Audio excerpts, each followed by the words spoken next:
Welcome to Tuesday's edition of Big Blue Kickoff Live. So glad you could join us. I'm Paul Tatino. He is Super Bowl champion Howard Cross. We'll be here for the next hour to talk Giants football with you. It is 1 week exactly from Cutdown Day, when all NFL teams must take their rosters from 90 down to 53. If you'd like to give us a call, it's 201-939-4513, 201-939-4513. You can also go to Twitter, use hashtag Giants Chat if you'd like to comment there. And as always, you can find an archive of this show and our entire podcast network on the Giants mobile app, podcast platforms everywhere, and at giants.com/podcast.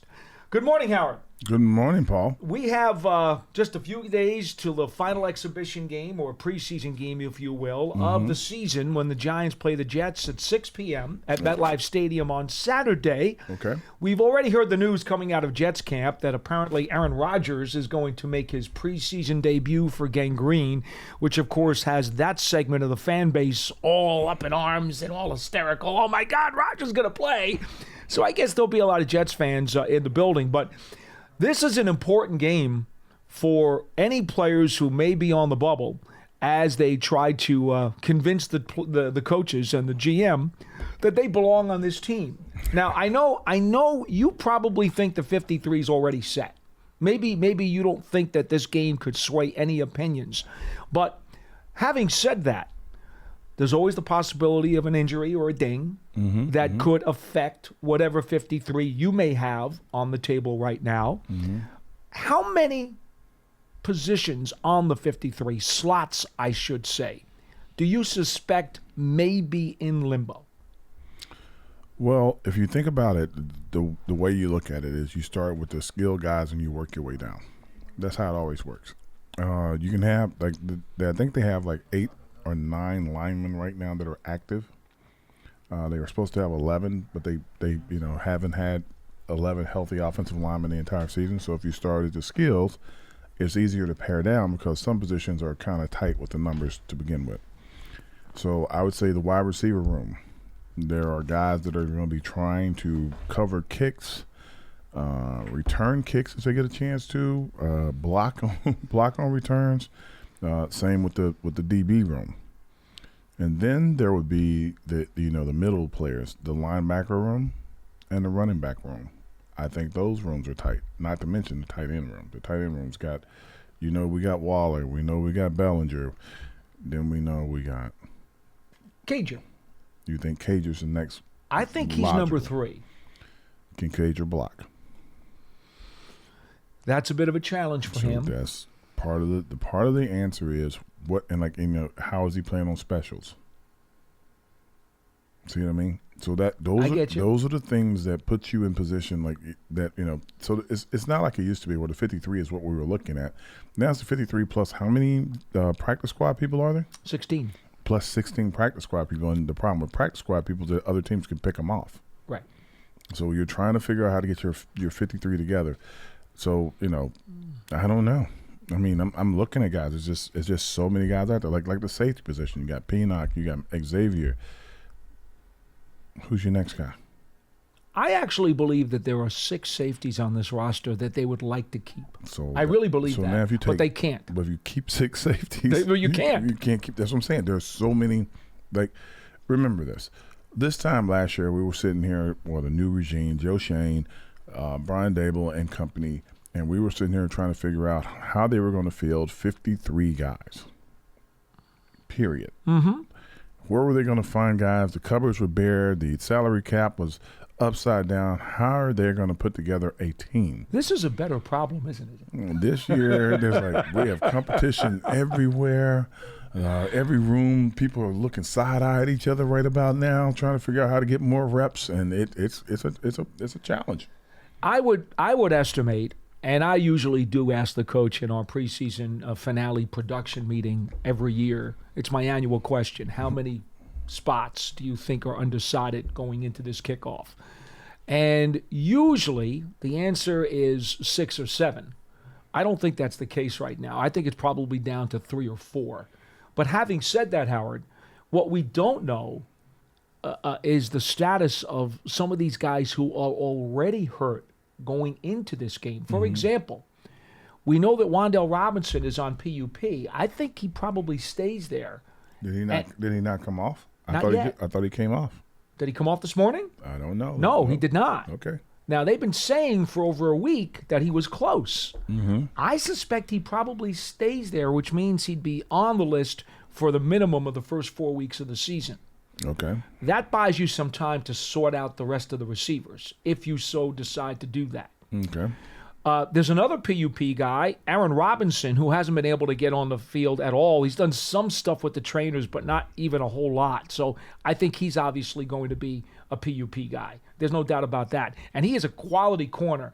I think the Giants are going to be very happy to add depth with him at whatever time he's able to come back and be healthy. You got the two corners. You got the two rookies. You got Jackson, right? You got Flott. That's number 4. You got Oyuarie. Oriare. Oriare over Holmes? Yes, I think so. Okay. I suspect. So you're saying Flott and Jackson can play the slot. You have the two big guys, the two rookies on the outside, and then you have Oriare and Well, you know where it gets sticky? where is that? McLeod. McLeod's been banged up the last couple of weeks and hasn't been able to practice or play in the preseason games. And they like him. He played last year. He's their best returning special teams cover player. And I don't know exactly what it is that he's got because teams don't have to give you much injury information during the preseason. They're only responsible to give you an injury list during the regular season. So the Giants have simply said, he's nicked up, he's not practicing. I don't know how bad McLeod is. To me, he's got to be on the team as long as he's not badly hurt. I see. I don't know if I know. We don't know outside the starting 22 or 23, 24, 25. Outside of the starting 25 people, there's not necessarily people who have to be on the team. Oh, that's fair too. I mean, if you got like a guy that's like the guy who's coming in to help, I think the slot corner is a guy that has to be on the team. I think the third safety, whoever it is, Felton will be the third safety. has to be on the team. Yeah. And then after that, you start kind of ho-humming and stuff. You need a backup left tackle. No doubt. You can't have a backup left and right tackle. You got to have a kid that can play definitely play left tackle. He can also play right tackle, but he needs to be able to definitely play left tackle, especially for a quarterback that's right-handed. You would hope that these guards are going to be okay, but guards can also snap the ball. Yep. So We've seen that. So you're looking at that, and then that's like. See, Howard, and I've said this on the show a number of times. I don't think you've necessarily been on any of those, but I've been concerned about the special teams coverage unit since February because they don't have right now a Devin Thomas, a Renee Thompson, a David Tyree, a Keon Crossan. They don't have one of those guys right now on this team. Nick McLeod, to me, is the closest they have to a special teams demon. They don't have a Chase Blackburn on this team, so to speak. And I think it's important that you do have one. So let me explain something to you. As these guys, if they could hear this, if they somehow, some way listen to this, and they don't realize that coverage will get you in the league. I know. And once it gets you in the league, then when somebody gets banged up, they get you on the field to play. If guys don't realize that and they don't take special teams, like it's hard. So just so everybody who's listening gets this, it's really hard to become a special teams player when you were a star in college. It's hard to all of a sudden be that guy running down the field full speed that you've been watching the whole time thinking like, I would never do that. And now they're asking you to do it. Right. And unless you're a first-round pick, and even some of those guys do it, it's just hard to do. When I came out of college, I played on special teams. Yeah. Whatever they let me play on, I'd play on because I thought I just enjoyed playing ball. Get on the field. Yeah. Then I get here, I played on special teams. Played on them until I retired. I played special teams. So guys that don't want to do that, that's not, the specialty part of it I get. But if you're not willing to cover and block and do things, like you got to remember, I always think back to before I got here, Hostetler blocked the kick. Hostetler was the backup quarterback. That's right. Yeah. So that's how you get on the field. That's how you show you make an impact in a big way. Two of their better special teams cover guys who were both holdovers from last year are Brightwell and McLeod. And both guys right now are nicked up and did not play in the last preseason game. What do I say about coverage? I say this every week. Do you watch? Have you been on the sideline? Watch the kickoff? Yeah, we were on the sideline together. And what do I say? You see the other team when they run all the way to the end zone? Yep. And then you see our team, they stop at the 10. Mm-hmm. I'm like, whoever's telling them that has to know that that's going to come back to haunt them. And then in the preseason game, they ran the kickback. That was part of it. So there is one preseason game left against the Jets on Saturday, and maybe, just maybe, those last few spots, however many there are, could potentially be decided by somebody who was able to step up and make some plays on special teams. 201-939-4513 is our phone number. Quickly to remind you folks, Giants tickets are available through Giants.com and the Ticketmaster Giants Tickets Exchange. I've got to relog into the computer here because I accidentally lost the spot that I'm supposed to read. Of course, you can go to Giants.com/tickets. Limited inventory is available. You can get Giants suites also for the season through the same site. Giants TV is the Giants official connected TV streaming app. You can get all kinds of highlights and on-demand stuff through that. It's free on Apple TV, Roku, and Amazon Fire TV, as well as the Giants mobile app. And finally, we also want to tell you that the Run or Walk with Giants Legends event is coming up soon. The Giants Foundation will host a 5K race and kids run presented by Quest. That is Sunday, October 8th at 9 a.m. at MetLife Stadium. Net proceeds will benefit the Giants Foundation. All participants will receive a commemorative T-shirt. And finally, don't forget the Giants Huddle podcast. It's around all year. You can hear all kinds of interviews with coaches, former players, current players, NFL media personalities, and it's on all of your favorite podcast platforms. Mm-hmm. That takes care of the spots, Howard. Let's try to get to the phones because I know this is a big week for the fans. They really enjoy talking about the final cuts and what this team's going to look like. We go to Jason in New Haven. You're on line one. Good morning here on BBKL. Hi, good morning, fellas. Hi. Good morning. Good. Glad to speak to you guys. Just a few things. What was the game? Friday, correct? The last game was, right. Yes. This week's game is on Saturday. Cool. Yeah. So a few things. Friday, we all are tempering our expectations, of course, because of preseason, and nobody's really scheming on either side, either us or the opposing team. So the first thing, Jordan Riley to me has made the 53. I don't see how you keep him off. I think he's proved it on the field.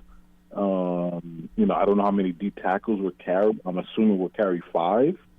I don't know how you guys feel about it, but to me, he's beat out DJ Davidson, who just hasn't been able to practice due to the injury. Mm-hmm. He's just a big body to move.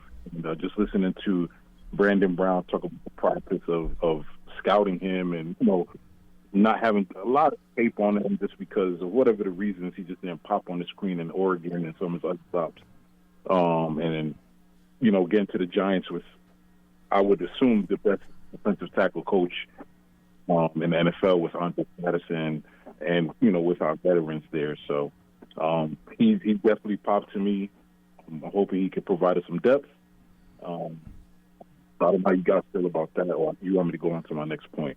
I can tell you. So remember, he's playing against the talent at that time in the game that he's equal to, right? So I'm not saying that he isn't having a great game or anything. I'm just saying that when you're playing against guys that came in, they're rookies, you're rookies, you should beat them if you want to play. He did a great job of that. I think he is a big body. He played well against the run, made a few stops in some critical moments, which showed good leverage and everything. And he has a couple plays, that he didn't do well in. But for the most part, he did a pretty good job. So as for making the team, they definitely going to need run stoppers to help rest Big Dex and Leonard. He has benefited probably the most, maybe Hawkins too, of any other player on this roster by guys who had gotten nicked up ahead of them on the depth chart. And why do I say that?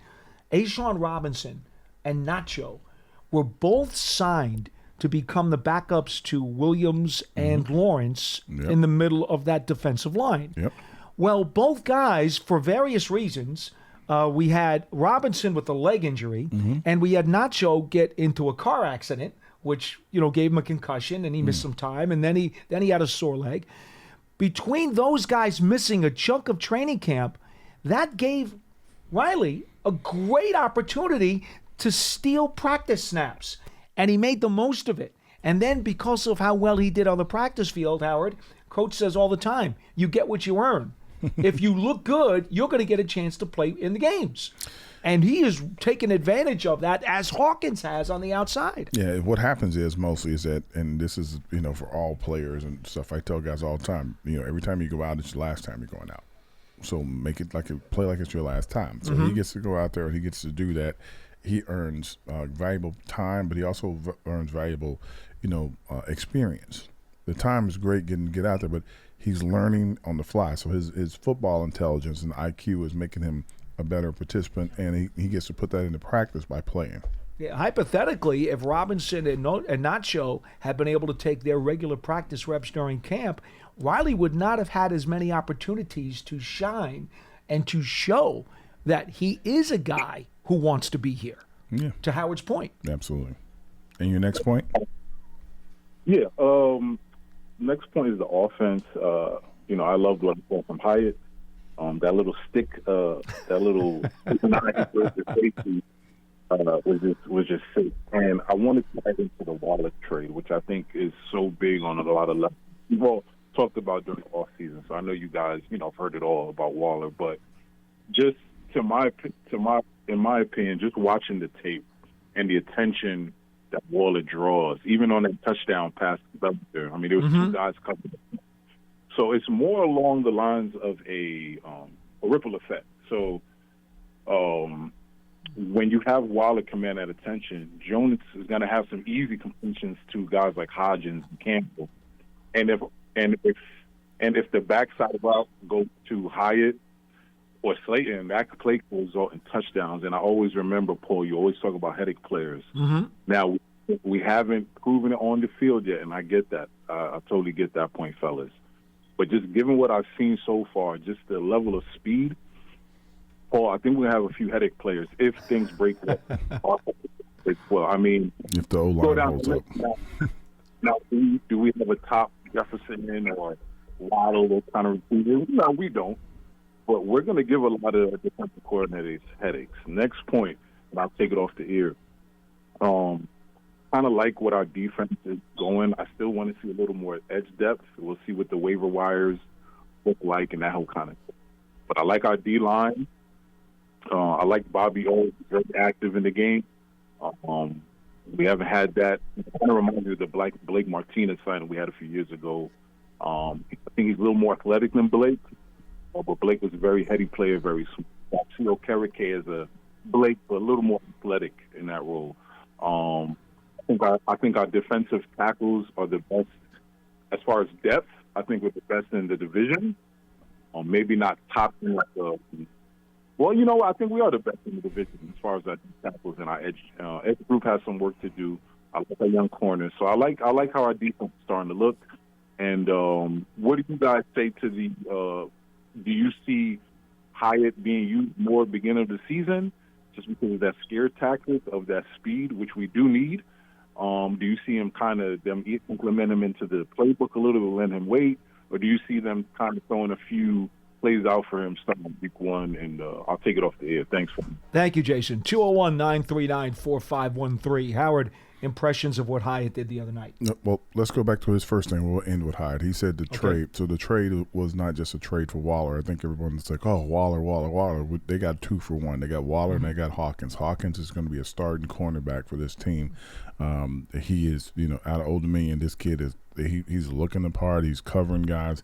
He's doing a great job. Waller, of course, big, lengthy tight end who was a former wide receiver. He looks the part. People have a hard time covering him.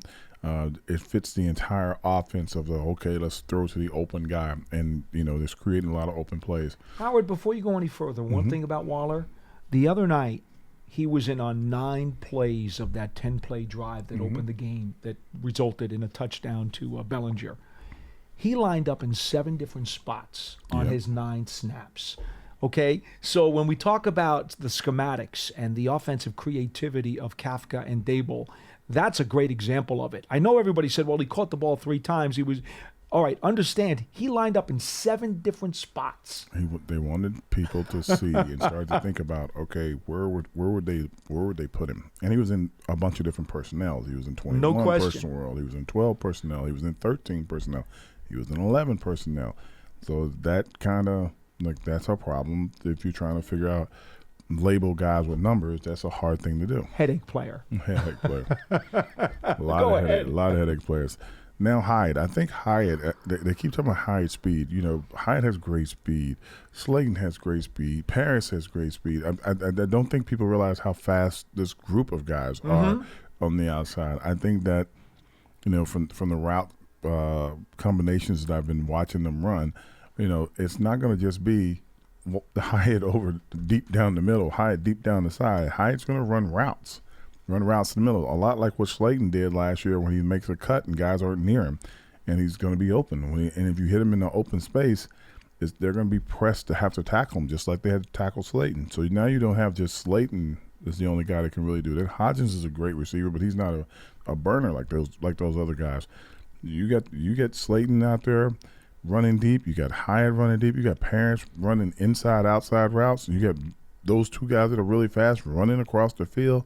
You know, that's the hardest thing to cover is when a guy's running across the field because you're in chase. And just remember something. Barkley runs routes too. Yeah. And that's no fun for a defensive coordinator to have to deal with all of those guys at once. Yeah, and think about the pass that Hyatt caught for the touchdown. Hyatt just ran a corner post. He ran to the corner. He looked up. When he looked up, the DB looked up, and he took off. When the DB looked down, Hyatt was like 15 to 20 yards away from him.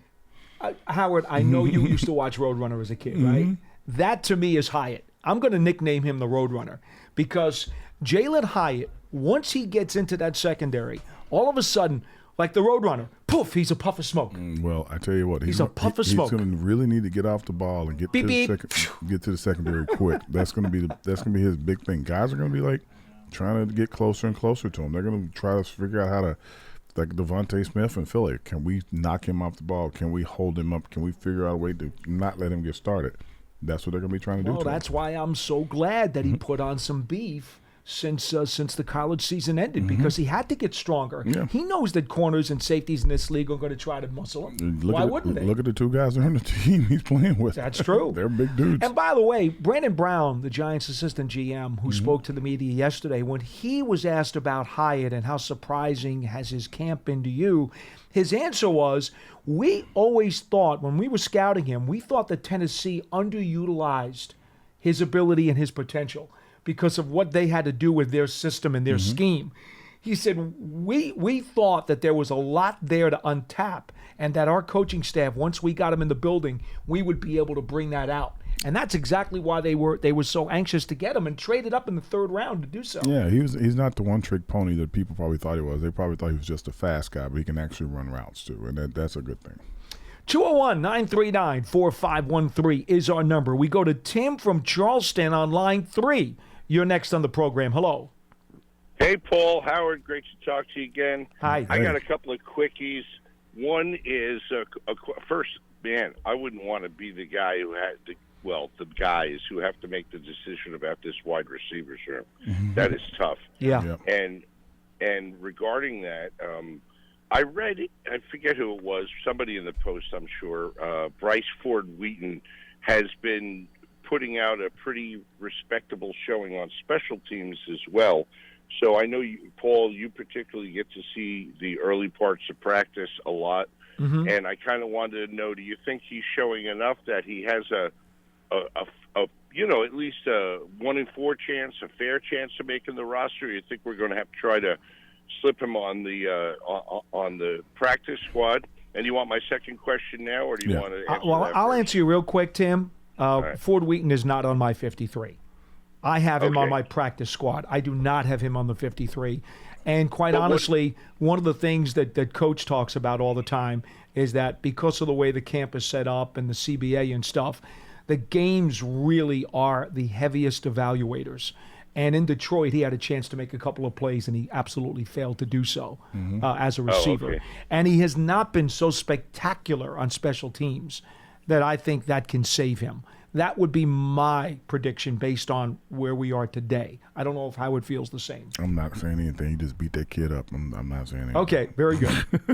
Look, I like him, and I hope he's still in the building come next week. Yeah. But I don't have him on my personal 53. All right, that's fair. Thank you. So the next question I have is, I came out of this preseason game, and I was like, boy, the first team looked great. The second team looked good. Our offense was clicking. The defense was showing up.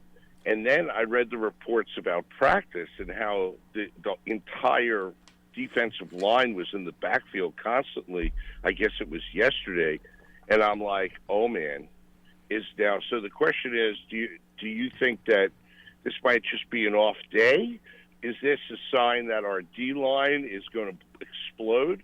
Because you remember what Dallas did to us the first time we played them last year, and God, that's my only fear. I feel like if we could hold the front on the O-line in our opener against Dallas, I feel like we have a significantly fair chance of winning that game. But if they show up like they seemed to do in practice yesterday, it scares the heck out of me, and I'll take your answer off the air. Thank you, gentlemen. Thank you, Tim. One thing we know, Howard, Dan Quinn, the Cowboys defensive coordinator, is going to test that offensive line early and often. Well, here's the thing. So if you hear that the Giants' offensive line is having a hard time with the Giants' defensive line, you have 2 Pro Bowlers, 1 All-Pro. You have a first-round draft pick on one side with speed, and you have the second-round draft pick that would have been a first-round draft pick if it wasn't for his knee on the other side. And Wink, I don't know how to explain this. I think he wakes up and blitzes somebody. And if you have to figure all that out, where you're trying to make sure Dexter's not stepping on your foot with those big ass feet and everything, it's a lot of work. So I tell guys like this, like when they get to a team that likes to play straight up, they're gonna have fun with them. But all the twists, the safety's coming here, the corner's over there, the backer came in, he stepped out, where'd he go? Who's the mic? Like it's a lot of work for these guys, and he's not pulling back and saying like he's installing all of his defense constantly, even in the games. People are like, well, you're not doing that much. I'm like, they blitz. Did you see the blitz? Did you see him coming free? Like that's his defense. He runs a blitz. That's his normal defense. It's probably the best thing that could happen to this offensive line is that they get tested by Wink on a daily basis. It's like John Michael Smith, the rookie from Minnesota, coming in and now he's a starter. Now you're talking about, oh, he's a smart kid. He's able to communicate to the other offensive linemen. He's a leader. I'm like, he's also playing against Dexter every day. Yeah. And if he's playing against Dexter every day, he is getting baptism by fire. So when somebody else shows up, they're like, well, you're not so big. That's what he's looking at. So that's true. His life should be a bit easier. Yeah. After facing Dexter for a month. And Dex ain't taking it easy on him. No, not at all. We go to line 2 on Big Blue Kickoff Live. Marco in Connecticut, you're next on the program. Hello. Hey, Paul. Hey, Howard. How are you guys? Hi, we're well. How are you? Great. So I have a couple roster thoughts, but and then I have a question at the end. Just listening, I think the defensive tackle group. When I was thinking about my question, I thought, how do we keep 6 defensive tackles off the roster? And I know that's a lot, but I think if Shane and that group probably before going into the season, they're not putting a ceiling on any player, but you have to think that Jordan Riley likely was a practice squad guy. And now, and Howard, I'd love to get your thoughts on this. The thought of, can you cut a guy and try to get him to the practice squad? And sometimes all the time there's a risk involved. Mm-hmm. But with him, I just don't think, even though he's got so much development to go, I don't think they could do that. They can afford to do that. If you want to comment on that, go ahead. I think right now he is the 5th or 6th defensive lineman, if I'm correct. Mm-hmm. Interior defensive lineman. If you think about it, you got the 2 guys, Robinson and Nacho, that are going to be the backups. Hopefully they're coming off this week or before the season starts. Then it's him. There's a lot of other guys on the team, but it's basically him. They drafted another ginormous body to put in there to try to be able to, spell guys. So he's already Right. he was not a practice squad guy. He was a guy that was going. They brought him here for that. He was, and believe it or not, a lot of teams had him pretty highly rated. Like, so it's not like he's an accident. For whatever reason, he dropped the 7th round. It happened, but his ability was never a 7th round ability. His ability was like 2nd round or 3rd round. So that's a good guy to have. I think he's the solid number 5 at the position, and you have no issues keeping 5. I don't think anyone's going to keep 4. I think you will keep 5. You got to keep at least 5. Yeah. So the question becomes: do you want 6, which puts DJ Davidson or Ryder Anderson in a bit of a pickle? But I think Riley's ahead of both of them. Yeah. Yeah. No, I do. I think Davidson is the. I can't see them cutting a guy after 1 year, especially because he kind of showed that he had real potential last year, and they liked him. So availability's a big deal, Marco, and he has really not been very available in two seasons now. That's something you have to chew on. Your greatest ability is your availability. Yeah, and these numbers have gotten pretty tight. I agree with that. So let me ask you, what if there were 6 defensive tackles? Let's just hold that. Okay. My other thought is on running back. Do you think Corbin has, and I missed the beginning of the show, so I'm not sure if you said this. Do you think Corbin has made it, can he get into the 53, and should Brightwell or maybe even Breida be looking over their shoulder at him? Well, which one's the great special teams player? Brightwell's a special teams guy, but he's also nicked up right now. Yeah, because he's a good special teams guy, he will be back. Brightwell's on my 53. Yeah, so Corbin's not on my 53. So you think it's Saquon, Brightwell, Robinson, I guess? No, I've got Gray and Breida. I've got Breida. 4 running backs, and I've got Robinson and Corbin as potential practice squad guys. Interesting. So you think that okay, I'm not gonna say anything. I'll let that go. Well, my question there is 4 running backs, regardless of the names. 4.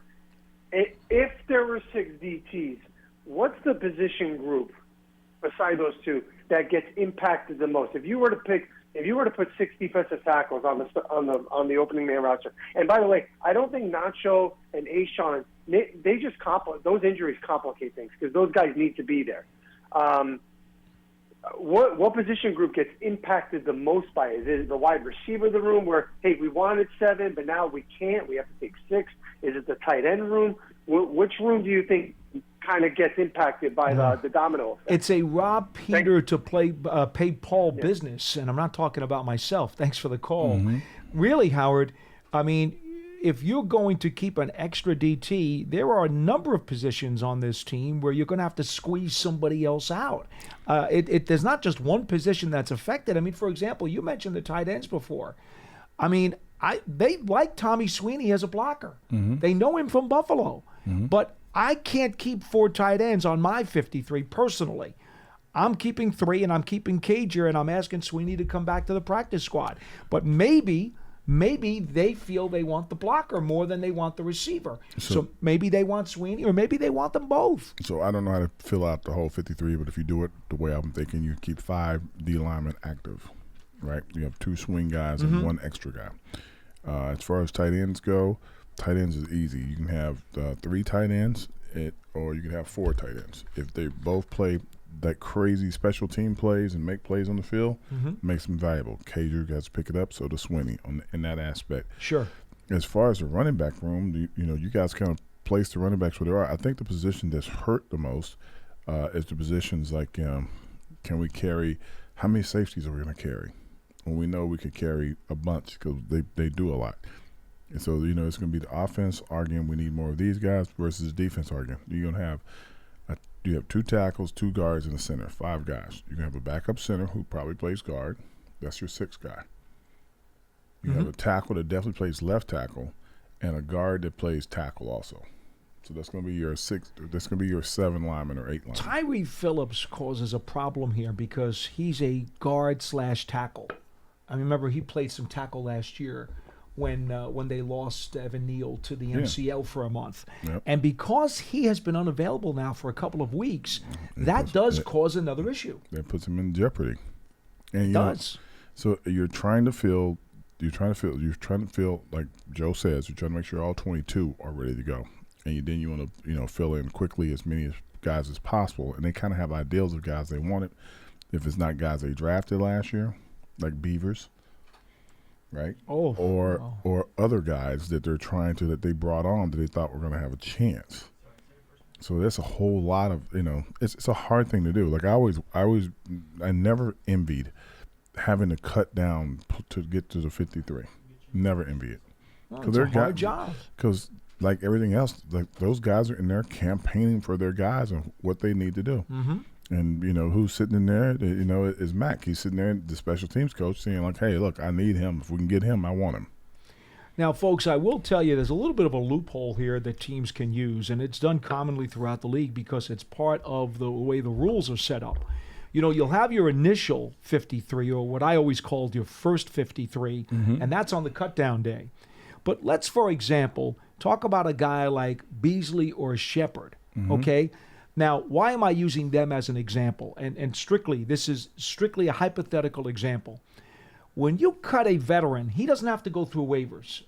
All right, once he gets into his fourth year in the NFL, he doesn't have to go through waivers when you cut him. Yep. He becomes a street free agent. So what you could do, for example, and I'll call him Player X because I don't want people to start taking names and running with them on the internet. Player X is a little bit banged up. So what you do with Player X, you want him on the team, right? You want him, Howard. Follow me on this. You want him. But he's not so badly banged up that you want to put him on IR and lose him for the season. Okay. But you think he's a little nicked up and he could miss a month. Wait a minute. So IR now is like for the full season? If you IR him before the 53, he's out for the year. Okay. But if you IR him after the 53, he only has to miss a minimum of 4 weeks. Gotcha. Okay? So Player X has a sore leg. He's going to miss about a month or so.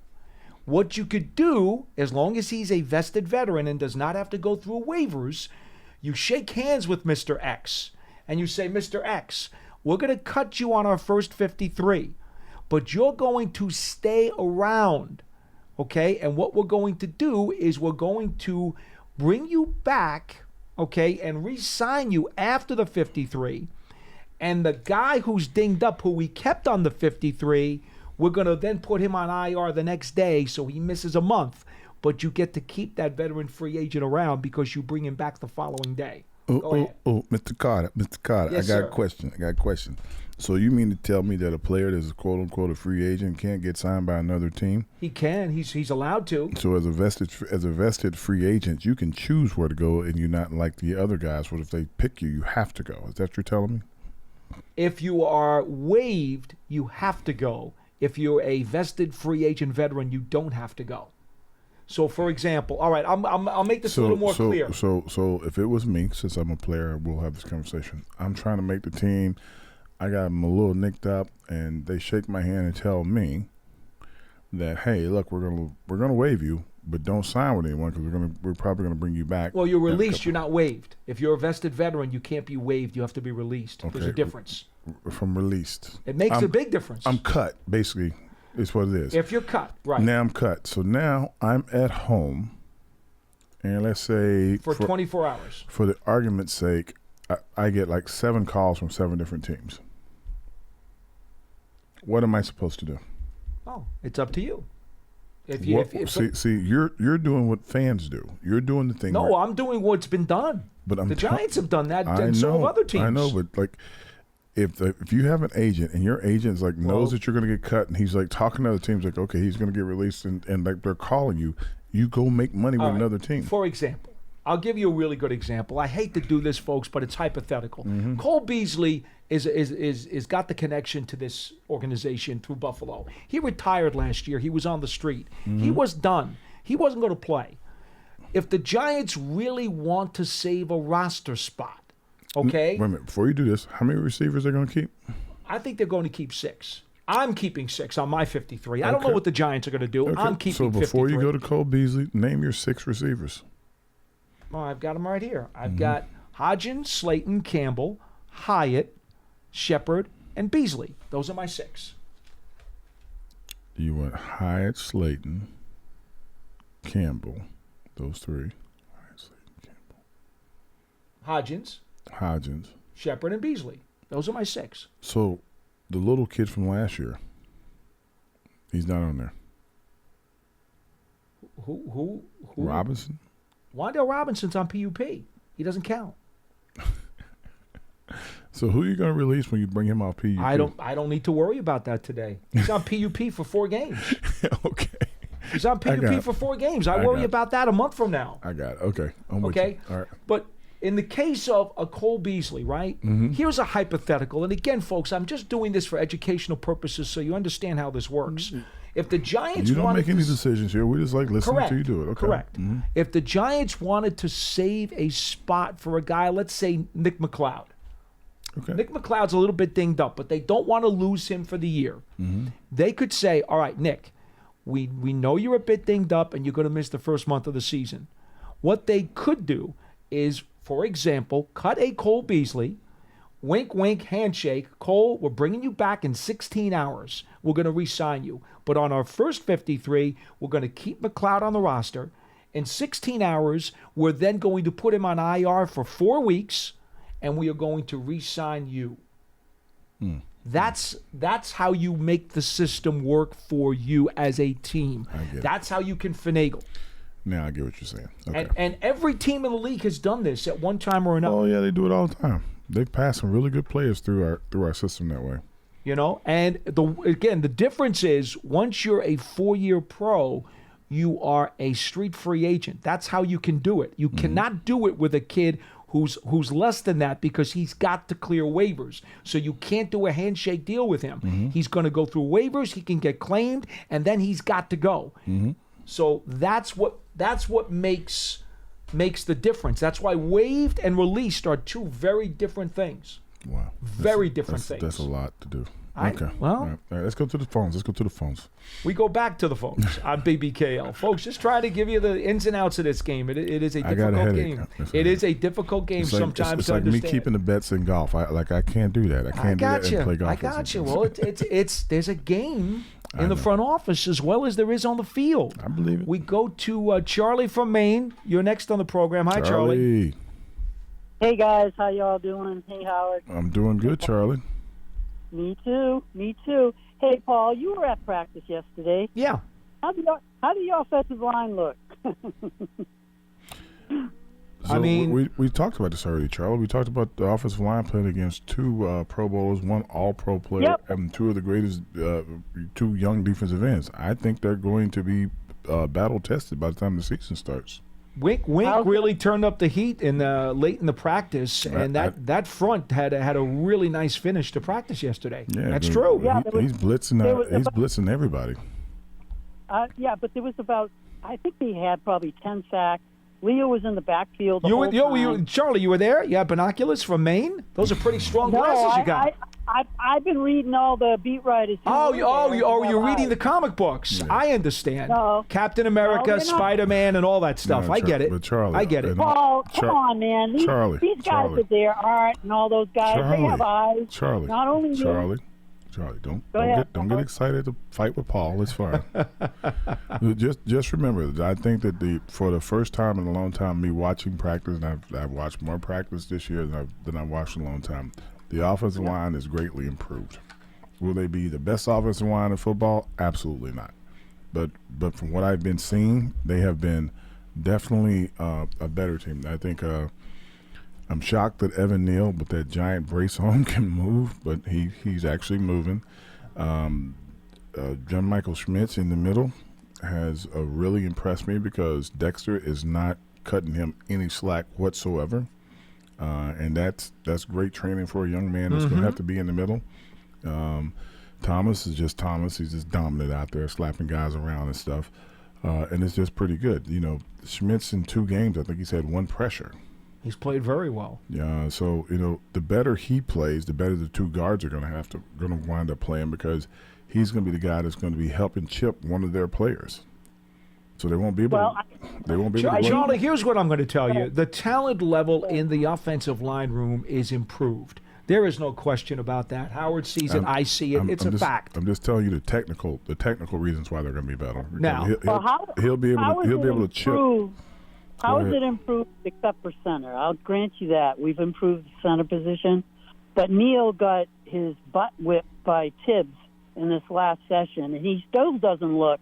Again, Charlie, you don't have binoculars that see 6 states away. I'm sorry, but you don't. I'm not going to let you make a definitive statement like that when it's not a fact. I won't let you do it. All right. And if you want to sign off, you can sign off.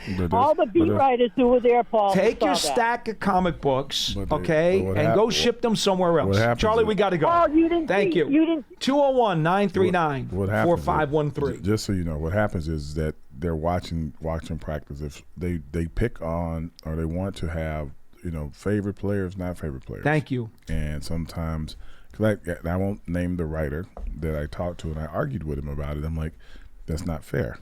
It's not.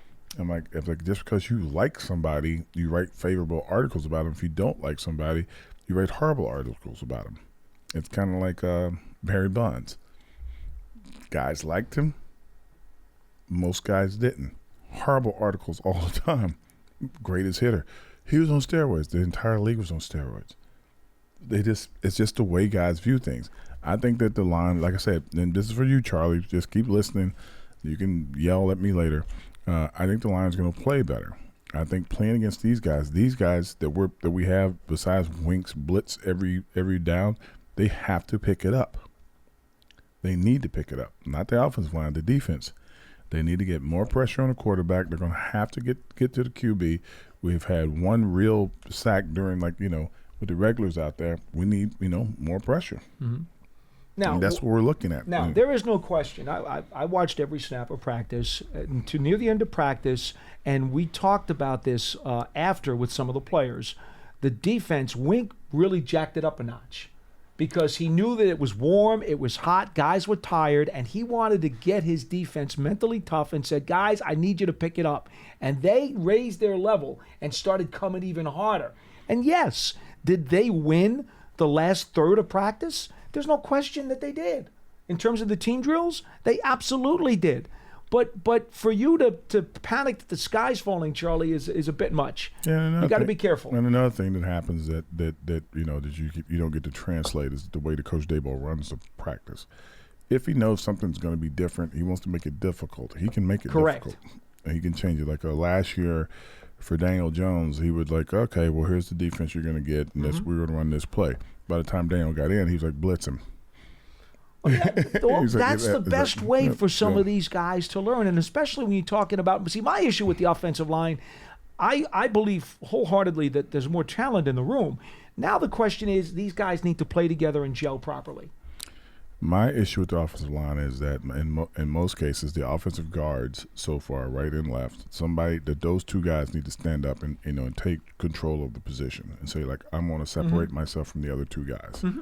And that's what I'm looking for. Yeah. I'm looking for somebody. That would be great because Schmitz is certainly stepped forward at center. He really has. Schmitz is like, hey, I got two guys on the end. I want to be as good as those guys. I was trying to pump the brakes, like, let's just make sure the rookie is ready. He's ready. He's showing it, Howard. He's ready. I told you week one. Yeah, he's ready. There's no doubt. He's proven it. The first day went in full pads, and they went one-on-ones, and he stood in front of the decks. He's proven it.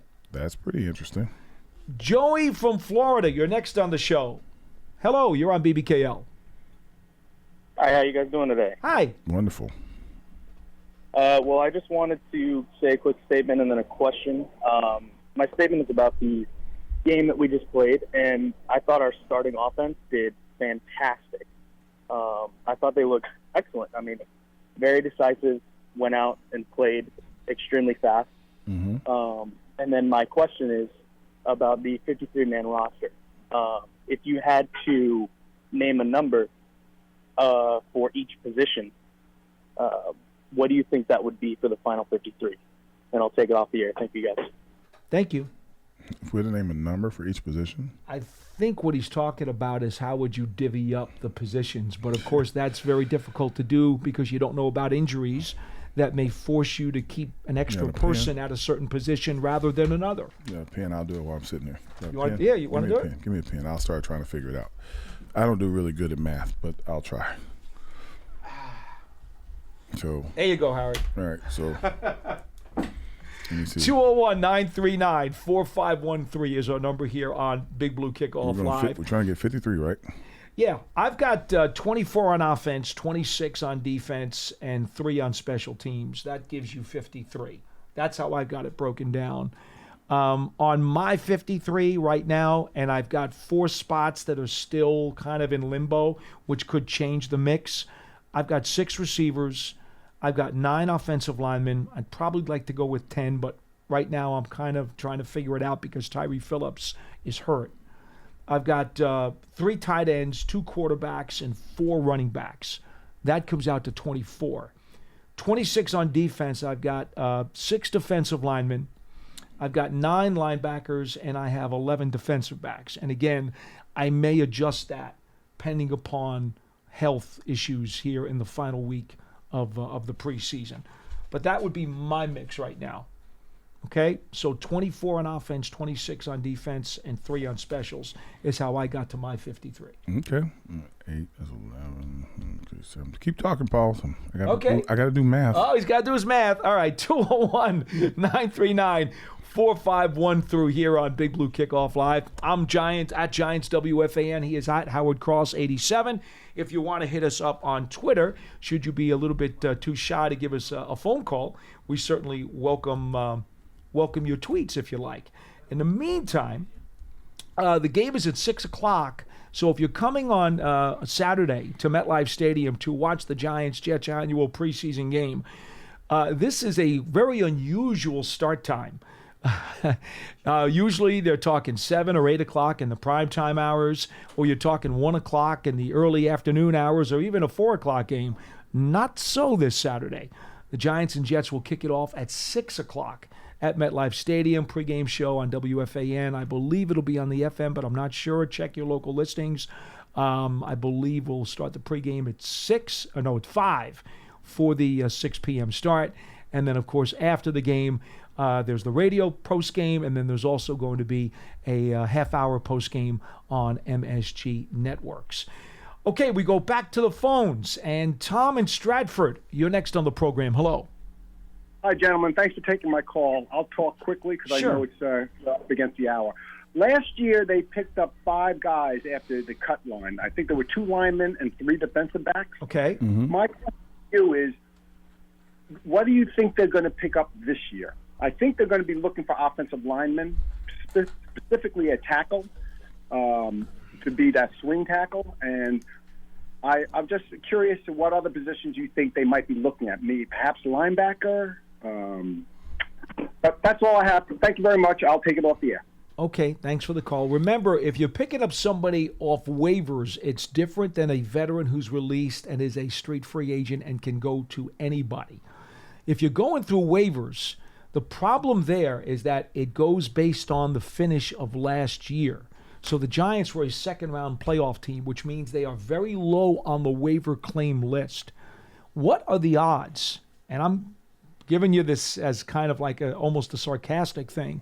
What are the odds that a tackle who's any good that gets waived gets all the way down to the Giants near the bottom of the waiver list? I think, not very likely. I think there's going to be more likely that there will be somebody that is a veteran, right, that is going to be, thought he's going to be there on the 53-man roster. Who gets released. Who's going to get released. And then signs as a free agent. And then they're going to get signed as a free agent. That's your better shot. I think that's what's going to happen. If these guys, they're going to give them another chance to really show their mettle and stuff. But that's what's usually what happens. So most of the guys that came in last year were guys that were waived. Brandon Brown told us Not yesterday. Not waived, but released. Right. I don't know how you say it, but right. whatever it is. Well, there's a big... They were free agents. Brandon Brown told us yesterday that historically, and I have not done the math on this, more of those guys who change after the final cut down, more of the claims turn out to be defensive players just by happenstance. Mm-hmm. I'm not sure exactly why that is, but that's what usually happens. Maybe that's because a lot of your defensive linebackers and secondary guys wind up playing specials, and people pick up those fringe players to help their special teams. It's really hard to find offensive linemen. No question. It's hard to it's hard to sign them. It's hard to find them. Like, you have to get a guy, like I said, that's an older guy that's he's going to come in. He can spell your guys, and if he had to start, he could, but he's really there to be the backup. I think back to Glenn Parker coming to the Giants. Well, he was an off-season signing. He wasn't after. I know, but I'm just thinking about guys that came to the Giants. Oh, like Glenn Parker came to the Giants and wound up playing a lot. That year, it was Parker, Dusty Ziegler, and Lomas Brown all signed in the same offseason. Yeah. They rebuilt the line with 3 free agents in 1 year. Yep. Those guys were like, they're into their careers, and they came in and played. Yeah. So you never know. So for the breakdown, I had 8 linemen, 4 tight ends, 6 receivers, 2 QBs, 4 running backs, 1 kicker, 1 snapper, 1 punter, 4 corners, 4 safeties, 5 cornerbacks, 4 rush guys, 8 interior D linemen, and 5 linebackers. That got me to 53. Okay. Don't know how that works, and I don't know who they are. I can't name a soul. Okay. Daniel Jones is the quarterback, and that's a good bet. Saquon Barkley. Is Waller making your team, Howard? Oh no, it's a lot. I know how many tight ends. There's a lot of tight ends out there. He might be one of my receivers, and I can switch him over to the. I couldn't be a GM. There's no way. My thought process doesn't work that long. It's brutal. Hey, you know what? Before we go, because we only have another minute left on the show, through the first 2 preseason games, aside from Riley, who obviously has really, flashed in his opportunities, is there somebody else who kind of opened your eyes a little bit, who maybe you didn't expect to, but in these 2 preseason games showed you more than you thought? Hawkins. Come on. Hawkins? He's the guy that's a 6th-round pick. I like 6th-round picks. I was one myself who really showed up and really showed out. I think the whole country's got to see JMS. He's really showing up, showing out. You don't really think about offensive linemen that way. That they're not, a 2nd-round pick, though. We expect him to be good. But at the same time, not really. You just kind of like, okay, let's see what he's going to do. Is he going because he's going to have to play. How good is he going to be? Every time someone gets drafted, you do not expect them to be great. You never know. You never know. I think Banks, first pick overall, has done a great job. I think Hyatt has been more than bargained for because he's becoming a very polished route runner and does very well. Waller's done a great job. I keep telling people that the aforementioned Bellinger, that the guy that no one keeps talking about, is having a great camp. He's a big. He looks bigger. He looks stronger. He looks faster. He's doing good. Paris Campbell. I didn't know that much about him. Been watching him. Very impressive. Yeah. Paris Campbell has had a terrific offseason. What I really would hope to see is 2 more edge rushers. That's what I want to see. Zimenez has been he's been spotty. Like sometimes he's looking really good, and sometimes it's like, okay, well, he's going to get there. He's kind of got a new lease on life. I think he's healthy, so he's going to try to make that 3rd spot his spot. And whoever else comes there. I know Jihad Ward plays inside and outside. Fox continues to show some things, but I think they'd like him to come quicker. Yeah, you got to it can't, like when the games start and you got to get there. If it's not a 3 and out and you're rushing really hard and you got to play 8 plays in a series, they might punt after the 8 plays. Then you turn around and if you go 3 and out, then you're right back in there. You play 6 plays. After that 6th play, you're like, man, we need to hold on to the ball, run the ball, coach. Like it gets ugly quick. So like you need bodies. You need big bodies or fast bodies to get there and get to the quarterback. And let me tell everyone again, there won't be a lot of interceptions. If the interceptions are going to come from the safeties, because everybody else is running with their back to the ball, chasing this man to man on the outside. How true. That'll do it for today's edition of Big Blue Kickoff Live. We are here Monday through Friday. Remember now, new time. We're at 11 a.m. due to the practice schedule here during the final days of training camp.